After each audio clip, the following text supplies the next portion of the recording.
It's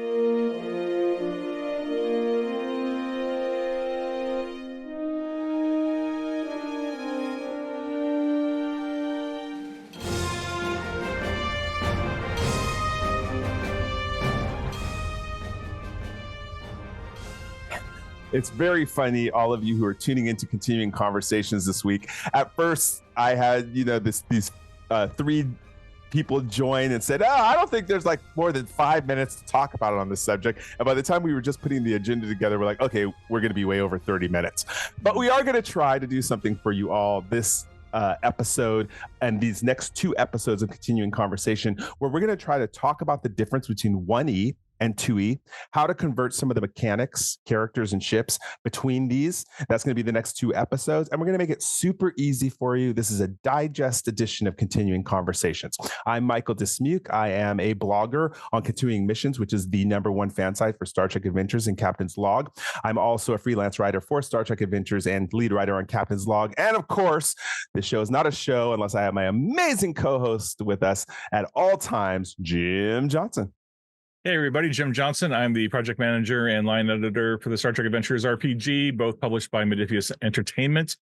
I think I messed up the intro. I haven't done this in a while. Sorry. Project manager and line editor for Star Trek Adventures RPG and Captain's Log Solo RPG, both published by Modiphius Entertainment, blah, blah, blah.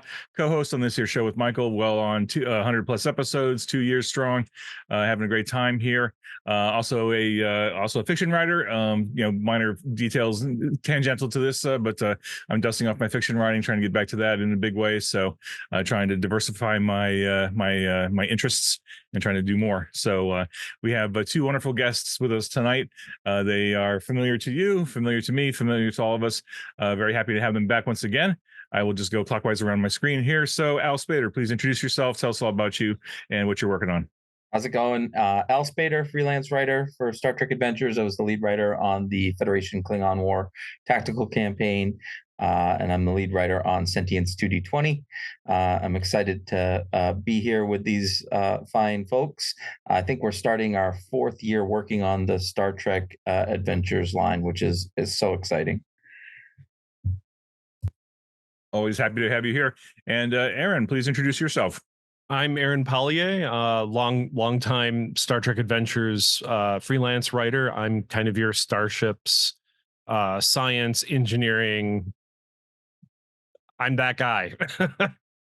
Wonderful. We couldn't have it without you. And so here are the subjects we're going to go over for all of you who want to write this down or just pay attention. These are the agenda items for today as we talk about some of the different rules between 1E and 2E. Some of the mechanics that, in my opinion, have pretty much streamlined the game. You may have your own opinions about it. We're here to discuss that. Place your comments in the comments section. We're going to talk about traits and potent traits. We're also going to talk about extended tasks, linking breakthroughs and how those work now. We're going to talk about challenge dice. Oh my goodness, there was so much controversy about losing challenge dice and how that's going to affect stress and injuries going forward.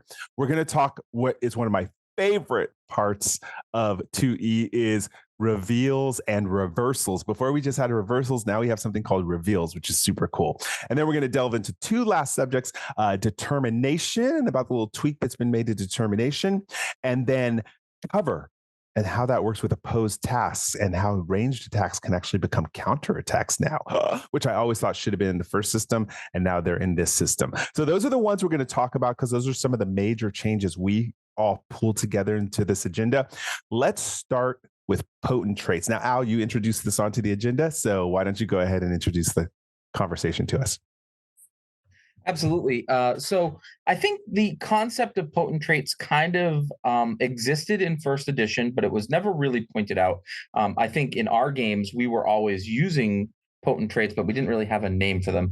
And the concept of a potent trait is it's a trait that can get more and more challenging based off of what's happening around you. So in second edition, we've gone ahead and streamlined that into giving a trait with a number next to it. So if there's no number there, we assume it's 1, just like in all mathematics.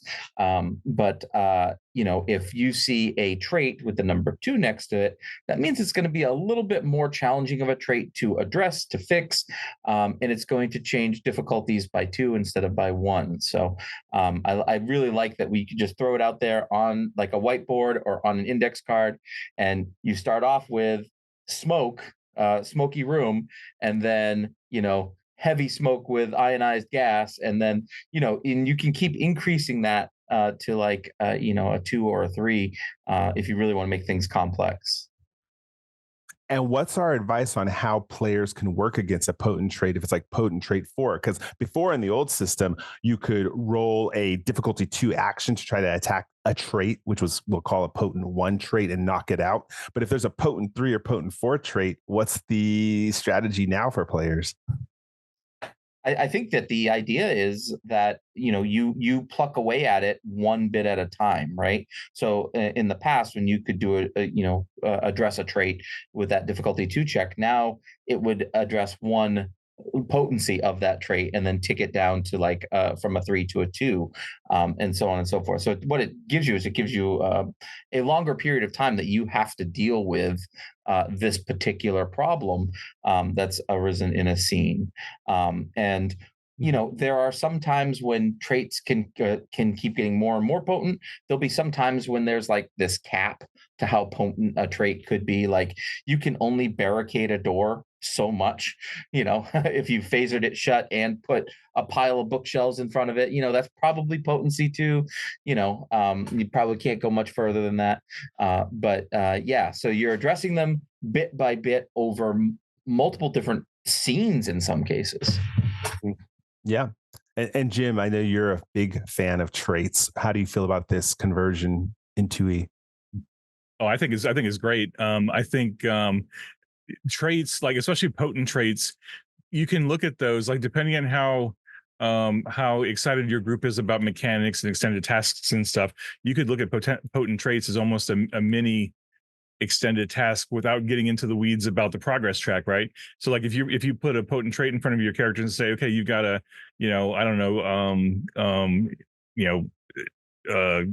quicksand 3 or something in front of you that you got to traverse, instead of going into an extended task and doing multiple tasks trying to work through that progress track, you can just have them start chipping away at that potent trait by just doing basic tasks, right? Just standard tasks with a focus or with an assist or something.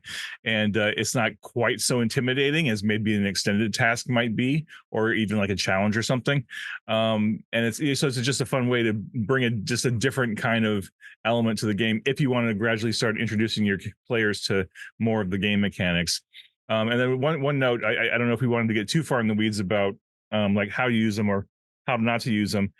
Just partly because we've been hearing some conversation online about some gamers or game masters don't want to use traits because they're just assumed to be part of the scene, right? So why would I have a whole string of traits in my scene, right? Why do I need traits, right? Is the question. And I think that the real idea for traits is that you're highlighting things in the scene that are really important, and you're giving players an opportunity to react to them, right? And the fact that you made it a trait means it's something they can do with it. There's some potential of them doing something with, and if your thing doesn't apply to that, then don't even make it a trait. Don't even bother, fold it into your narrative and don't draw attention to it, right? But by making it a trait or even a potent trait, you're drawing attention to it, and that hopefully your curious players will latch onto that, right? It's like playing some of those classic games where you're doing the pixel hunting for the right pixel that'll tell you the secret or something, right? This is an opportunity, like, oh, the game master is making this thing important, I should go explore that, right? In fact, it's even a way for the game master to give the players a clue about what's important and what's not important, right? And we all know that some players need a little hand holding, or a carrot dangled in front of them sometimes, and a trait is a way to do that. I love that you liken that to the extended task kind of thing. I thought that was really cool, Jim. And I know that we always get questions about, well, I can't find anything for my doctor to do. right? We hear that all the time. Mm. Well, if there's this battery of potent traits that are on your ship or that you have to deal with, that gives you something to go out and explore, right? I'm playing in a game right now where my commanding my XO didn't really have much to do, and we're having some power outages. So I'm like, well, I'm going to go down to engineering and try to help there to try to get rid of the power outages, right? Like I'm going to find stuff for my character to do, and those traits are kind of guiding me in that direction. No, I think it's a great idea. Traits are very important. I've always thought of them as like bullet points.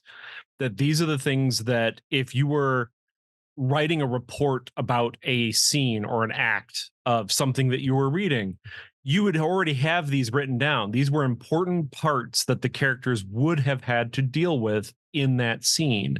So it makes sense to use them. It emphasizes those aspects of the story as a game master to your players that, hey, look, this is important.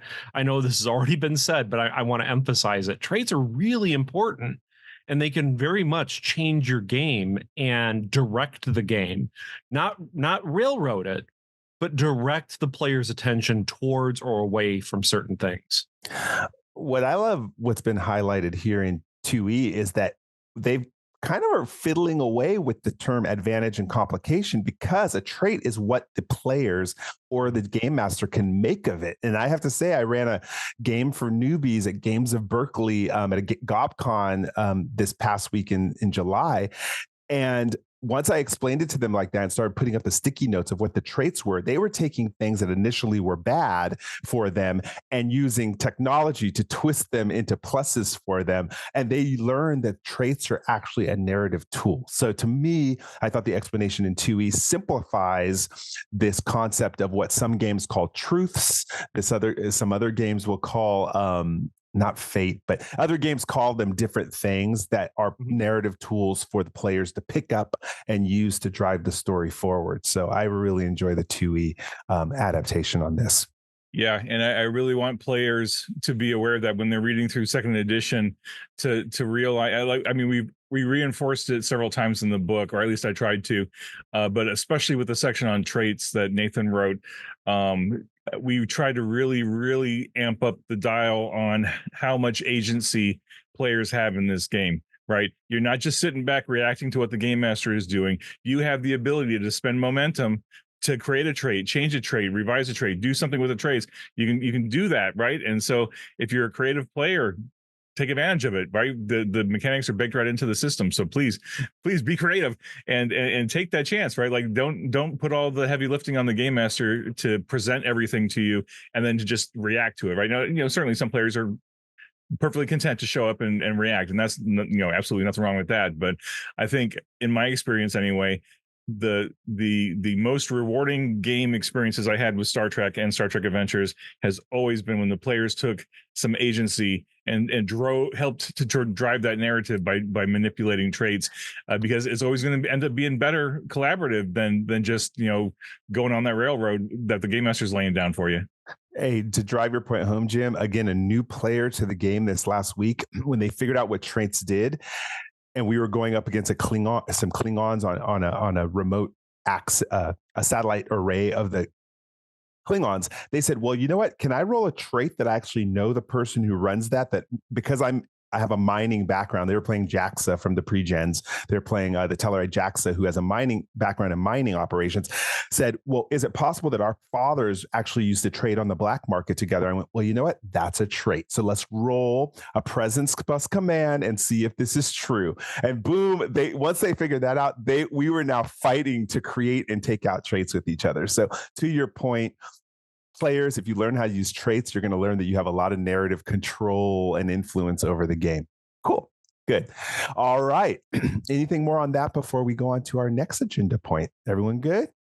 All right. So let's talk about extended tasks and breakthroughs. I thought it would be no better than to quote Nathan Dowdell himself. He wrote a blog. This is of course, the person who created the starting game mechanics for Star Trek Adventures. Nathan Dowdell, game designer. And he wrote a blog where he said, due to the removal of challenge dice, we'll get to that in a little bit too, extended tasks now function differently. The progress a character makes on an extended task is now a fixed amount rather than the total of a dice roll, the D6. Furthermore, breakthroughs occur at fixed points along the progress track rather than whenever 5+ progress is scored. And so basically how breakthroughs happen now is when you're halfway through the track and also 2/3 of the way through the track, you have a first and second breakthrough, though the game does allow you for how to add additional breakthroughs on that track if the GM sees fit. So let's talk about this rule a little bit to clarify it for others. Who wants to start on this new extended task adaptation? I'll jump in real quick. I want to emphasize again, even though the rule book says, and I'm trying to remember what you just read, Michael.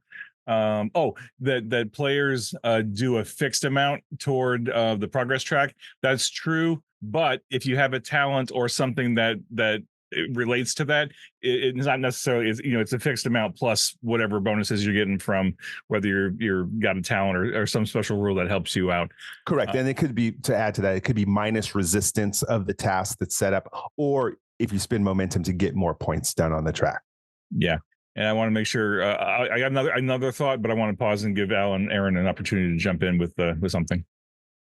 So one of the things that I love about this is in 1E, it was really hard to come up with an idea of what you wanted your breakthroughs to be ahead of time. You were kind of always on the fly, trying to make those up because you had no idea how many breakthroughs there would be. In fact, some cases you needed to have multiple breakthroughs, like 4 or 5, in order to even just complete the task. So now that you know that you've got your halfway point, you've got your 3/4 point, when I'm writing, I can write in ideas of information that's going to be revealed during those points, because those points are going to be hit, right? So this is the information you've been working hard. You got a little bit done here, so this is your 1 checkpoint, and it just allows me as a game master to plan a little bit more when I'm using them. Yeah, I love that you said that, Al, because I'm now viewing those breaking points, which are halfway, and like you said 3/4, I said 2/3. It's 3/4 of the way through. I view them as plot twists now. And we'll talk a little bit more about that when we talk about the results of breakthroughs. Jim?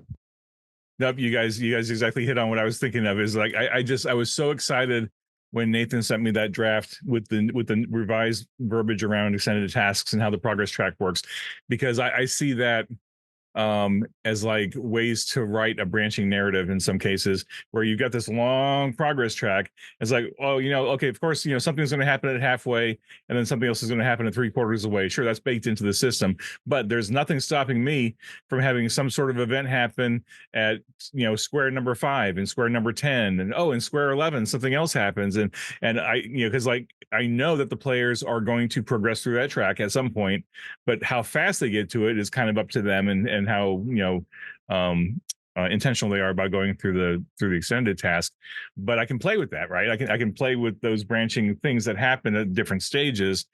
And then we'll probably save this for another episode, but you can get really, like, you can play with the scale of an extended task, right? It can be one scene, it can be an entire episode, it can be an entire campaign, right? Depending on how big you want it to be and how much incremental progress you want characters to get on, and that just gets me super excited, just from an outlining and planning standpoint as a game master. Well, what I like about it is, for instance, Aaron is right now working on an extended task in our game that is scientific and medicine related. His character has a 5 in medicine and science, I think, or a 5 and 4. So it let me know that right away, I need to plan around that. I don't want this to be a quick fix. I want to at least have a track of 15, so that it's going to have to be 3 really good rolls if they're going to finish it on time, their character. So before, the old system didn't have that, because it's quite possible that someone rolls 0 points on a challenge dice or 10 points on a challenge dice, and it could completely throw off the rhythm of my game. So I thought this adaptation was much better. That was the point that I was going to bring up, is that this allows this way of doing extended tasks allows the game master to more accurately plan how the extended task is going to fit into the story, because it's a little less all over the place with what the player is able to do, and it's a little more fixed. So yeah, there is still some variability that can happen, but if you're planning on this task being 3-ish rolls, it's important that it's about 3-ish rolls. Otherwise, it might throw off the pacing or the plot beats of the rest of the episode. So yeah, I wanted to throw in too, because you know where they're coming, right? A lot of times when you get an extended task, multiple characters like to participate at once. And if you know that at the halfway point, you're going to interject something that might take one of those characters' attentions and have them go do something else, so they're no longer working on the extended task. You know what I mean? So you can almost like use it as a branching point to split your story into sub stories. Ooh, that's a good point. I never thought that you could actually make one of the breakthroughs a requirement for split the party or something like that. Oh, that's brilliant. I didn't even think about that. Like the task becomes more complex and now this section becomes almost like a gated challenge or something. I like that. I see you're making things evil for yourself, Al, in our game. Yeah, there's just so much you can do with it. And then I don't know if there's anything else to add on extended tasks, but one other thing I wanted to note again this is for the players, right? Once you've played the game a little while and you understand the structure of an extended task, there's literally nothing stopping you from suggesting to the game master, hey, I would like my character to pursue their pastime or to pursue some scientific thing that's come up in the course of our campaign, and I want my character to be spending more time like off camera in the lab, in the cargo bay, building something, doing something. How about we construct this extended task for me and my buddy who are going to work together on this? Maybe 2 players collaborate, because once you get the structure, I mean, the structure is pretty basic, right? You need a progress track, you need a difficulty, you need resistance, and that's it. Right? You just need some numbers. But yeah, players, again, you have agency. You have the ability to create extended tasks if you want, and you work with your game master to do it, right? You don't have to just sit back and wait for the game master to say, okay, you are going to go into this extended task now. Here's the criteria for it. Now you're reacting to it. Be willing to get into your character and your crew and come up with cool stuff for your character to do. I want to actually talk about that because in our game, Aaron completed an extended task that I think took us about 5 episodes to resolve, if not more, the Grand Theory of the Mole thing that you were doing. Yeah. Mm-hmm. Right. And we just rolled once per episode on progress, and I timed it right. I wanted to time it so they would be the reveal at the right time for the plot also. And then we go back, oh yeah, he's been researching that, right, Aaron? Yeah, absolutely. It actually worked out strangely well with how extended tasks did work before. That would have been much easier to plan for now. But yeah, it took many episodes to work on, slowly but surely. And it just so happened that it finished at the exact right time. Yeah. Yeah, exactly. Last point, just not to say that we're picking on medical officers, but like it seems to be a common thing. Like, what can my medical officer do? I'm the doctor. I'm bored. I got nothing to do during a tactical combat or something. Extended tasks are awesome for medical officers, especially when you're players. And only because the last campaign I ran, 3 of the 4 player characters had long-term medical issues, and I played the NPC doctor, and I was like, oh man, I love the idea that like every player character had an extended task medical issue that the doctor could just chip away at over the course of the entire campaign, right? So this could be even something even that you talk about at session 0, right? Like if you've got a couple player characters who have really interesting things going on medically, that's an opportunity for a doctor to be like, okay, I'm going to be engaging in the mission of the week or the mission of the time, whatever. But when I'm not on camera, I'm doing research, I'm doing studying, I'm experimenting, I'm trying to figure out how can I help this character resolve their medical issue, or they've got nanites in their system, or they got some sort of weird exotic, plague or something, right? There's all kinds of things you can do to play with it. Can I make one more suggestion with a doctor during a tactical? Like on a starship, there's starship combat happening. What's the doctor doing? Couldn't you use an extended task to represent triaging along with your medical team? all the casualties that are coming into the sick bay, that, hey, look, you're kind of overwhelmed and you're trying to take care of everybody as best as you can. And those breakthroughs are, hey, look, it now the whatever system on the ship that is damaged, that represents the crew casualties that has occurred. Maybe that extended task now can represent fixing a breach, or perhaps removing a trait automatically from the ship that has been gained during the combat. Something like that. It's, hey, look, if you don't think you have something to do, talk to the game master. You're going to be able to find something to do, or get yourself involved in it. Yeah, somehow, some way. I think narratively, if people want to compare this to a Star Trek show that did this with the medical officer, and I want to compare it to Voyager after season 4, when Seven was rescued from the Borg.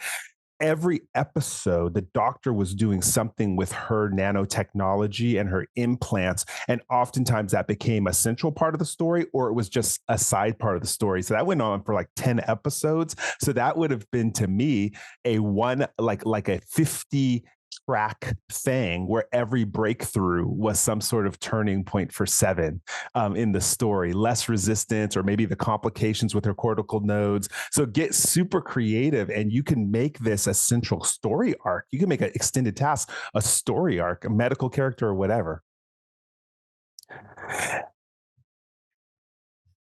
Al, I actually want to go to Al. I saw you unmute yourself because I actually want to pass the next question to you, because we need to talk about extended consequences, which is, of course, something that came up in the Game Master's Guide when that came out. How do we treat extended consequences now, also, which is a very popular mechanic that was introduced? Yeah, I was interested to see that made it right into the main core rules this time around, right? And so this is where the GM is kind of keeping track of things in the background.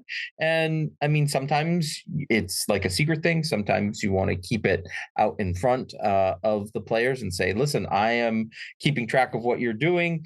And then at the end of each round, depending on how much you've done, I'm going to start implementing the consequences, so to speak. I still haven't used them personally as a GM. I'm working towards it. I'm sure it'll come up eventually. So, but I know, Michael, you use them. You've used them several times, and I think I finally, this last time around, got a grasp for how they work. I keep it simple. It's a ticking time bomb. Something's happening that players cannot control, and it is purely fate rolling how fast these good things or bad things happen. So that's how I treat it. It's officially my stopwatch for Star Trek Adventures. All right, cool. All right. So from there, we're going to talk about these challenge dice. Jim, talk to us about it, because I think you've been the center of controversy. Probably, that probably was a big choice, removing challenge dice. We've talked about it a little bit. Give us your take. For a second there, I thought you said I was the center of controversy. I was like, wait a minute, Of course you are. Of course you are. Me. I mean, I'm the project manager, but it wasn't me. I mean, it wasn't me entirely. I think it was a collective effort where we did it with Captain's Log, right? And we saw how that changed the speed of the game. And in my personal opinion, I think Nathan certainly has his own thoughts, and that I respect that. And he's come out to talk about it on the boards and stuff. I think I struggled with, like, as a game master and as a player, I struggled with the challenge dice a lot in my games, because they were, in my opinion, of course, only my opinion, they were very swingy. Right. Like you go through a dramatic role-playing scene, you have a cool role-playing moment, you come time to roll a challenge dice, you get one effect, or 1 point, or maybe even 0, right? And you're like, okay, so all that effort built up and then you do something kind of half-hearted, and you roll like 14 hits or whatever. And it's like, okay, this is really all over the place. And when I think about the narrative in a Star Trek episode or a Star Trek movie, they're not quite, I mean, it moves at the speed of plot, right? And a writer and an actor dictate what happens for the most part, but you don't feel those huge swings quite that much in a narrative, right? And I think there was a desire to kind of move more toward the Star Trek field, where things are a little bit more, not to say controlled, but not quite so reliant on blind luck. right? And there was also just a practical part of it too, is that even though they're six-sided dice, there was still a certain amount of conversion and calculation you had to figure out. I mean, you might have had the table in front of you to say, okay, a 1 is a 1 and a 2 is a 2 and a 3 and a 4 are blank. It's like, okay, that's fine. And for your veteran gamers, you probably got it, right? It wasn't hard to pick up. But for some of us, like especially, certain folks that I know, and myself included sometimes, because like sometimes I have a bad day and I'll roll a bunch of dice and then I'll just kind of like stare at it. It's like, what did I just roll? Right? It wasn't always intuitive. It was a barrier for a lot of people, right? Like custom dice for any game system is going to be a barrier for some people. Like I struggled with it with Warhammer 3rd edition. I struggled with it with the Fantasy Flight Games Star Wars RPG, where you've got these specialized dice that are special colors with special symbols on them. And like, I really wanted to like that Star Wars game, but my friends and I, like, we'd play it, right? And we'd put because you get a big dice pool, right? And you throw that big dice pool on the table, and then we're out of the narrative, right? Because we're staring at the dice. We're like, what did we just get? Is it good? Is this bad? Like, we don't know. But it took us out of the moment, right? And we didn't want to get taken out of the moment. We didn't want to play Star Trek and have people get pulled out of the moment. So I think that was one of the many reasons that we decided to just pull the challenge dice and just see what happens. And I know we gave a very tall order to Nathan to say, okay, we want to see what it looks like if we take the challenge dice out completely. What are the downstream effects of doing that? And it was a little bit more significant than we appreciated, right? Definitely was I think it was the most controversial part that people were worried about. But let's talk about it. I know Al and Aaron, we've played now in our playtest campaign with it. What's your take on it? The pros or cons? Some people might like the 1E and the challenge dice. It's their option. We're flexible enough for that. But what do you think? I think it's fine. It makes it so it is streamlined. You don't have to roll another set of dice after the first, the D20s that you have to. So it's one step. This is what happens. I understand what's happening. Moving on. It just speeds everything up. Yeah, I felt like we had one at the climax of our last episode. We had a couple of different combats going on at the same time, and I felt like the scenes were over fairly quickly, and we had done multiple rounds of combat. And so, like, having that one less step of not having to roll another dice pool and figure out what it's all saying definitely sped things up quite a bit. It also gave us a little bit clearer thought of like how we should spend our momentum, because if we knew we absolutely need to overcome the enemy, we wanted to dump all the momentum in making our attacks that much more vicious and whatnot. It was I was pleasantly surprised at how quickly it went, and we were doing it virtually online. I can't imagine how quick it would be in person. Well, I've done it in person and it's amazing, and newbies get it right away. And it's amazing how quickly they get it, which I really liked about it. I also like the fact, let's talk about stress and injuries, because in 1E, I really felt that stress always meant, excuse me, some sort of physical damage, some sort of stun or cut or bludgeoning thing. And I really like how 2E redefines what stress means. Do we want to talk about that a little bit? I think this is one of the most important things people playing 2E could think about. Can I guess I can say one thing. I don't think I ever had that impression that it was always an injury of some sort that you were taking, just because it never made sense that if somebody was firing a disruptor at you and you actually got hit by it, that you're not dead.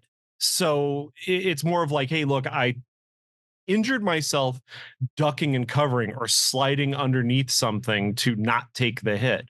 It's more of stress on your body, exhaustion. It's the amount of energy you've expended in this combat. Right. But even then, when we were playing, people would say, oh, I bumped my elbow or I pulled my arm. It's like, it doesn't even have to be that, which is super clear in the system. So let's talk about that. What does stress mean? Mental or physical exhaustion. Yes. Yep. I mean, that's why I believe the term that Nathan put in there is if you have no stress remaining, you are fatigued, right? So you're bad at just about everything, right? Because you are worn out, you pushed yourself to your limits, and you can go no further, right? So I think that knowing that exhaustion limit is what you reach as you're jumping behind stations to dodge disruptor bolts, having a melee fight in an arena or something like that. That wears you down, and if you get worn down to have zero stress remaining, then you're not as good as you would be when you're at your tip top. Jim mentioned that episode. Jim, you mentioned the episode the other day in one of our other continuing conversations where Riker was captured and under psychiatric duress. How would that apply with stress in this clarified system? Yeah. I mean, it's Frame of Mind is that episode. It's such a great episode. And what I really, and I'm glad you anticipated me, Michael, because I was going to bring this up.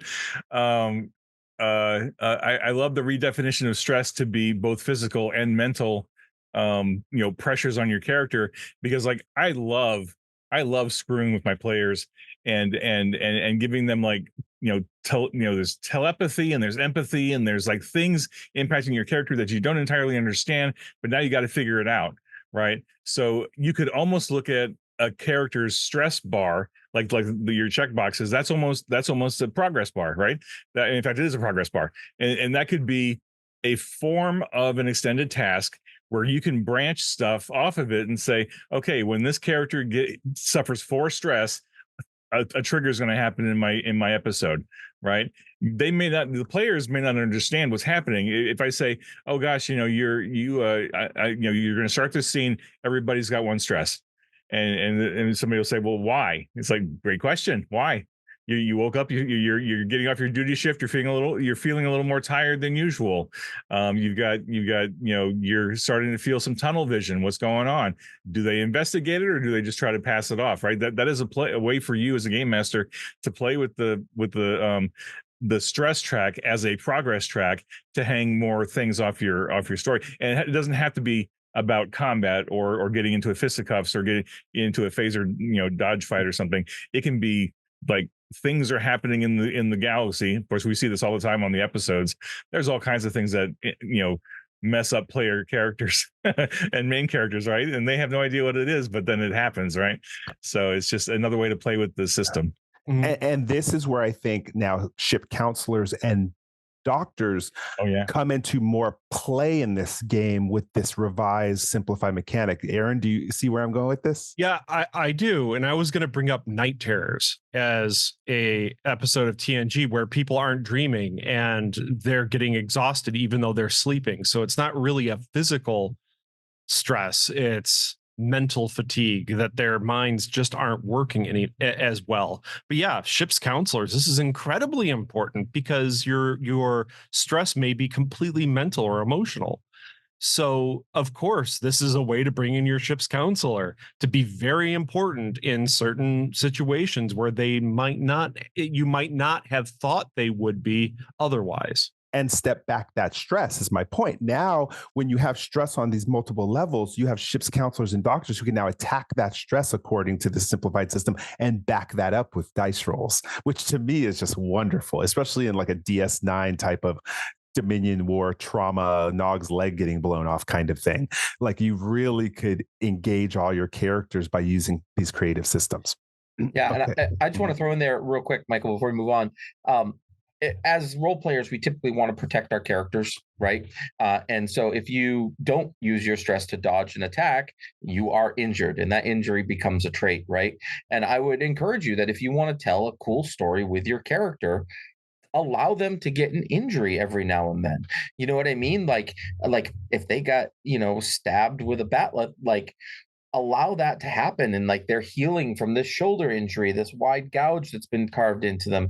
And I think that like when we talk about co-storytelling and how Star Trek is a narrative game first, I think it's okay to suffer an injury, and I would encourage players to try it sometime and see let you dig into your character a little bit.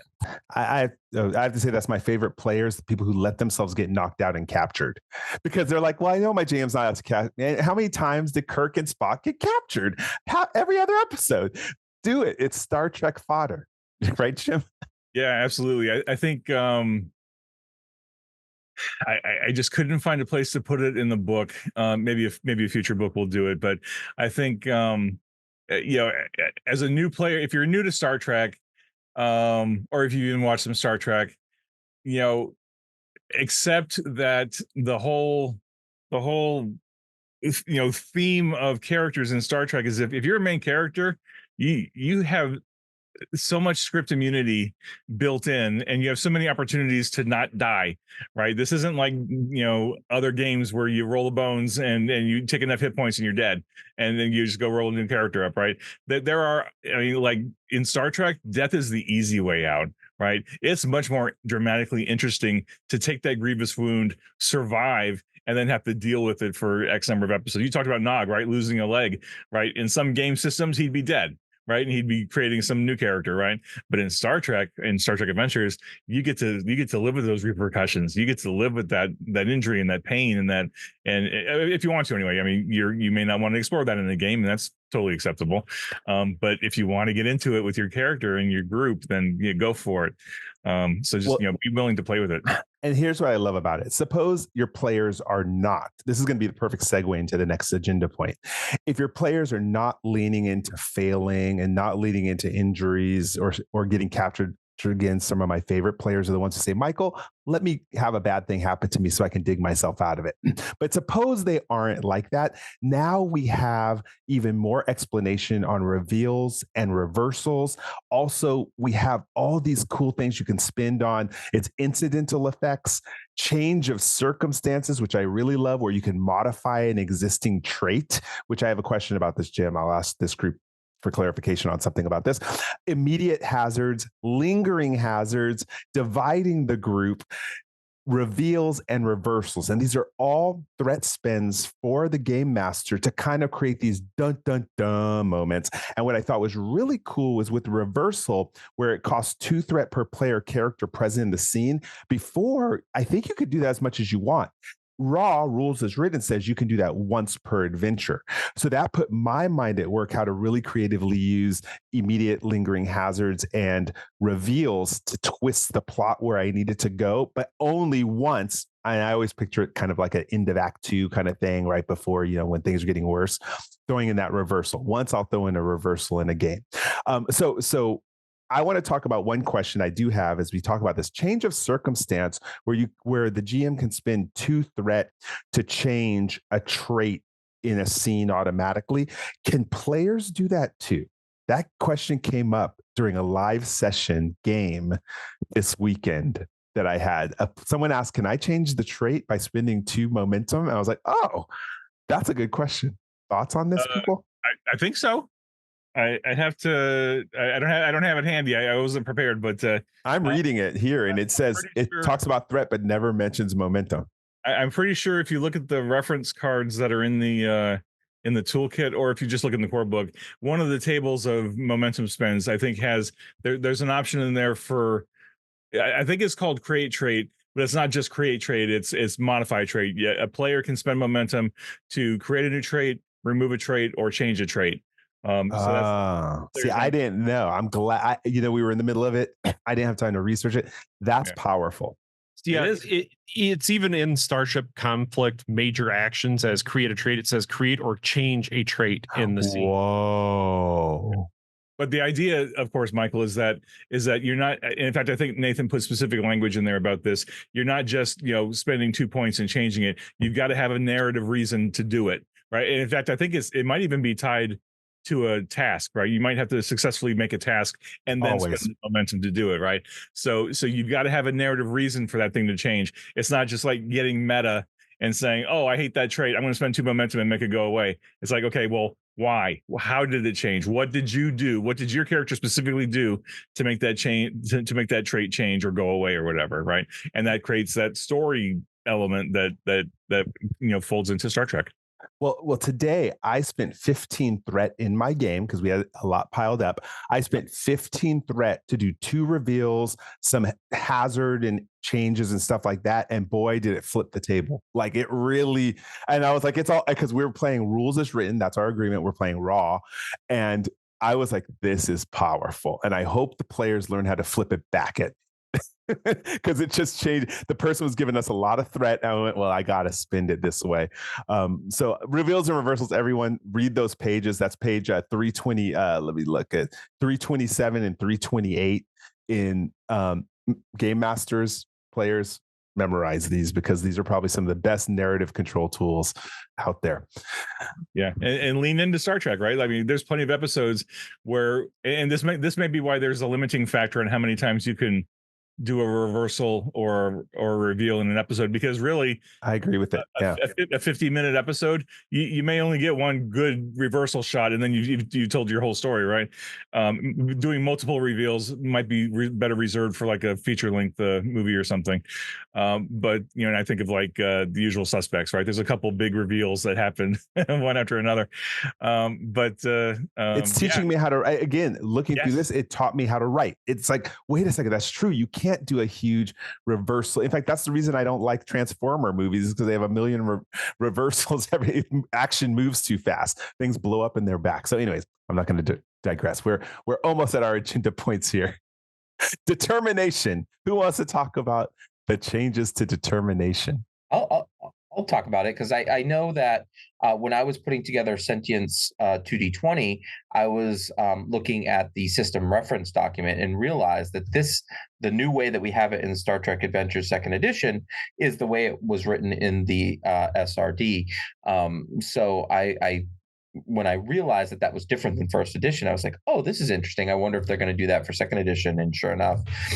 So basically, it's a way to kind of like utilize momentum in a different way now, in that you now have to purchase all of your dice, whereas in 1st edition you would get a free die out of the deal whenever you use determination to change a dice to a 1 for 2 successes. So now you buy your dice pool, and then one of the D20s is changed to a 1. Same general idea.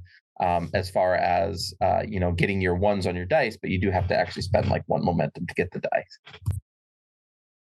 Oh my God! Did you get a new dog? Sorry, I just saw it. His dog has a dog. I never noticed before. We're dog sitting, and this one has a little bit of social anxiety, so she's been at my feet this whole time, and I just pulled her into my lap. Sorry, Al. It was my moment. Al just rolled a moment of inspiration, determination, spin, and caught my attention with that.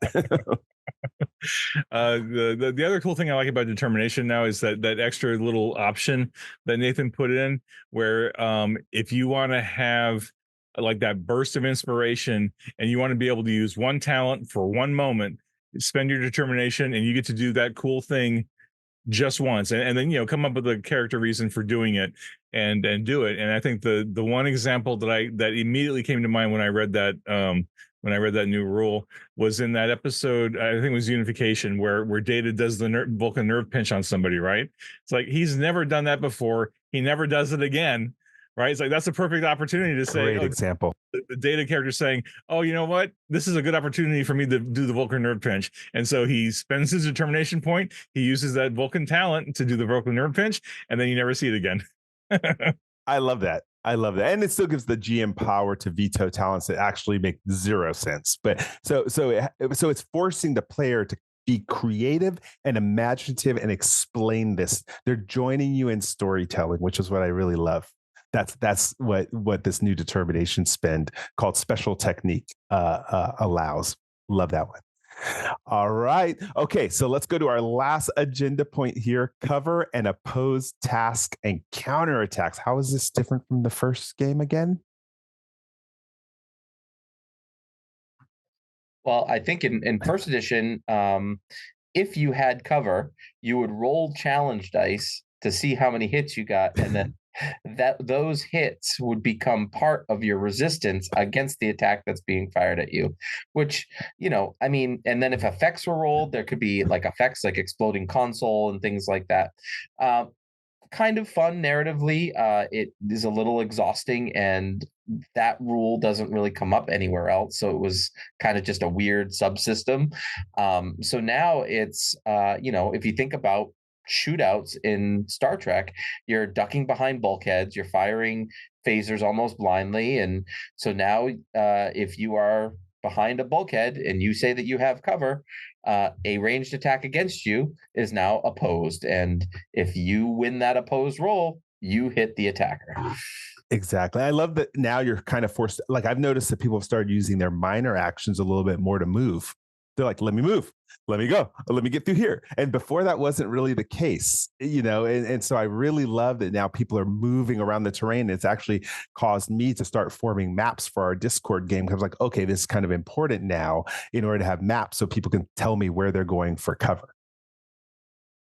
Yeah, I think it emphasizes that even though it doesn't happen super often, combat in the Star Trek universe is potentially deadly, right? You're using energy weapons or bladed weapons or something to attempt to harm somebody else, and no joke, you get hit or you hit like a minor character, right? They get hit once, they can get disintegrated, right? And we've seen that on screen a few times.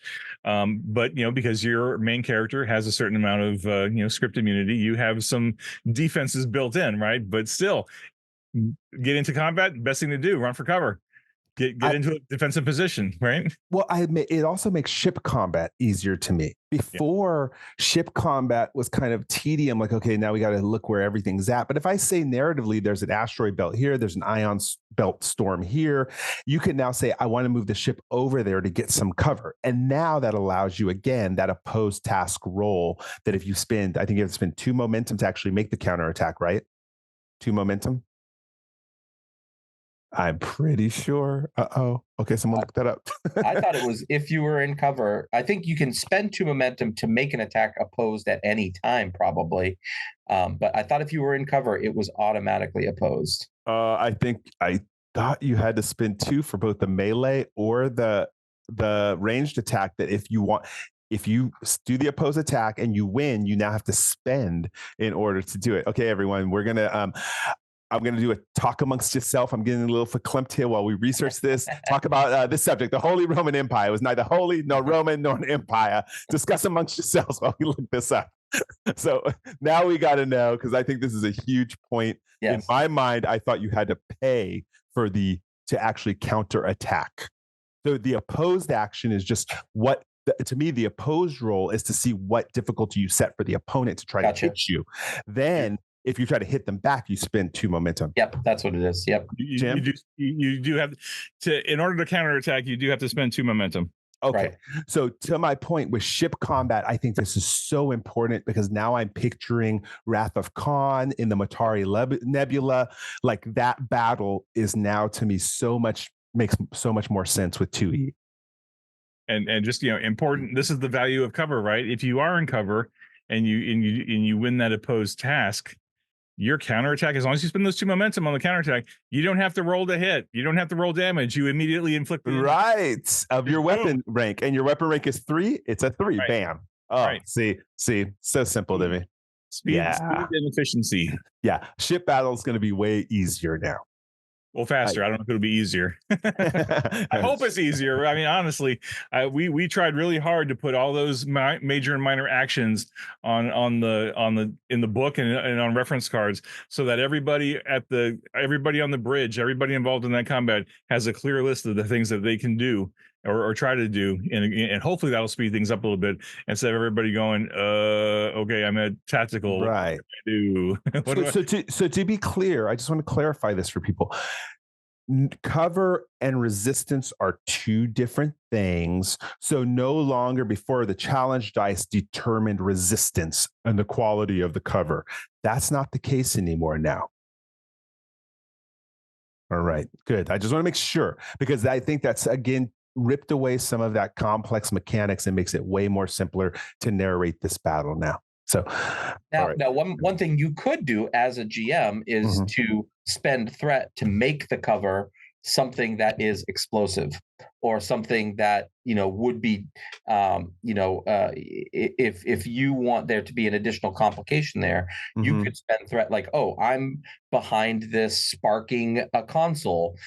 You could, as a GM, spend threat to make it explode. Correct. And that goes back to what we were talking about a little bit earlier. Right. That goes back to the incident hazards where you can actually spend, like if I want to give someone stress, I actually have to spend threat to do that. Right. Which is cool again. So to me, just more logical. Yeah. And to bring the conversation full circle, you could make cover a trait. That's right. You totally could. Well, we have change that trait by so you've got a bank of consoles, and then the game master or the players could spend that momentum or threat to say, well, they're not just consoles, they're exploding consoles, right? And now it's not just a cover, it's a complication. Yeah. And again, as a player, you can make it a booby trap for an enemy coming on the ship also. So again, tell the stories. This is what I think Tui's doing. All right. So this was the episode about just general game mechanics. Anything else before we cut off to our next episode, which is all going to be about adapting ships and characters? I just want to say we tried really hard to keep this to half an hour, but we went over a little bit, but we'll try to do better next time. We only have 2 things to talk about, so we should be okay. Fair enough. All right. So I think we can skip gratitude on this one. We'll put the gratitude at the end of the next episode. For now, everyone make sure to tune in next week as we talk about the converting to Star Trek Adventures 2E and 1E. And we're going to focus purely about getting your ships and characters that you've loved and played in 1E imported into 2E. All right. Until next time, IDIC. Live long and prosper. Be safe. Be well. We'll talk to you all next time.